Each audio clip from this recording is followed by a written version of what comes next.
நான் பேசுறது மட்டும் கேளுங்க. 41 குடும்பம் ஏன் குடும்பங்க? ஏன் இழப்பு இது? உங்க இழப்பு கிடையாது. அது பெட்டிஷனர் நானு. பேசுறது கேளுங்க. ஒரு நிமிஷம் பேசுறது கேளுங்க. கேள்வி கேட்டா பேச விடுங்க. 41 குடும்பம் எங்க குடும்பம்? எங்களை பார்க்க வந்தவங்க. திமுக குடும்பம் இல்ல.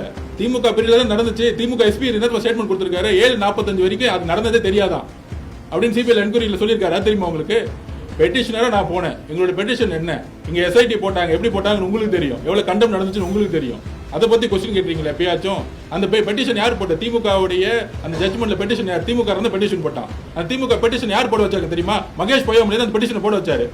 கேள்விக்கு பதில் சொல்லுங்க. லீகலா நீங்க நானும் பதில் சொல்றேன். திமுக உள்ளடி அதுக்கு தாங்க வரேன். நீங்க கேள்வி கேட்டுறீங்க. நான் உள்ள ஆரம்பத்துல ஆரம்பிக்கணும்ல. நீ முதல்ல டக்குன்னு லாஸ்டா என்ட்ரி நான் ஃபர்ஸ்ட் எழுத முடியுமா? நான் எஸ்ஏ கேட்டீங்கன்னா பதில் நான் ஃபுல்லா சொல்லணும். நீங்க கேள்வி பதிலுக்கு எஸ்ஏ எழுதணும். அப்ப மதுரை இங்க சென்னையில வந்த ஜட்ஜ்மெண்ட் பெட்டிஷன் போட்டு திமுக போட வச்சு மகேஷ் பொய்யாமொழி. யார் நடிச்சது? முதல் நைட் வந்து மகேஷ் பொய்யாமொழி. யார் பலன் நடந்துச்சு? உதயநிதி. இதெல்லாம் சேர்ந்து கரூர் நடந்துச்சு. அப்ப அதுக்கு நாங்க இங்க எஸ்ஐடி நடக்கூடாது, நாங்க சுப்ரீம் கோர்ட் போயிருக்கோம். சுப்ரீம் கோர்ட்ல என்ன பெட்டிஷன்? எங்களோட பெட்டிஷன் மாண்புமிகு உச்சமன்ற நீதிமன்றம் இதை விசாரிக்கணும். இதுதான் எங்களோட பெட்டிஷன். சுப்ரீம் கோர்ட் மானிட்டரிங் பண்ணும்.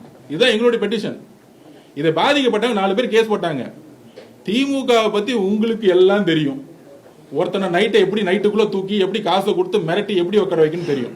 4 பெட்டிஷன்ல 4 பெட்டிஷன்காரங்களும் எங்களுக்கு சம்பந்தம் கிடையாது. நாங்க பெட்டிஷன் எங்க பெட்டிஷன் மட்டும் தான் பண்ண முடியும். உச்சநீதிமன்றத்துடைய மூத்த வழக்கறிஞர் எங்களுக்காக ஆர்குமெண்ட் பண்ணாரு. அந்த பெட்டிஷன்ல பாதிக்கப்பட்ட 4 பேர் வந்தாங்க. 4 பேர்ல திமுக காரன் நைட்டை தூக்கிட்டாங்க. தூக்கி பதில் வந்து ஆன்லைன்ல பண்ண வச்சாங்க. அதுக்கு சுப்ரீம் கோர்ட் உச்சநீதிமன்றம் சொல்லுச்சு, இதை நாங்கள் விசாரிக்கிறோம் சொல்லிட்டு இந்த கேஸ் சப்ஜுடிஷியல்ல இருக்கு, அதாவது விசாரணையில் இருக்கு. அது உண்மை வரும்போது உங்களுக்கு தெரியும். என்கிட்ட எதுக்கு இந்த கொஸ்டின் கேட்கணும்? சுப்ரீம் கோர்ட் விசாரணை இருக்கும்போது, சுப்ரீம் கோர்ட்ல விசாரணை இருக்கும்போது நீங்களும் பேச முடியாது, நானும் பேச முடியாது. ஆல்ரெடி அந்த கோர்ட்ல விசாரணை போயிட்டு இருக்கும் பொழுது அங்க ரிஜிஸ்ட்ரி தான் விசாரிப்பாரு. அதை பத்தி எனக்கு தெரியாது. நீங்க பெட்டிஷனர் தான் போய் கேட்கணும்.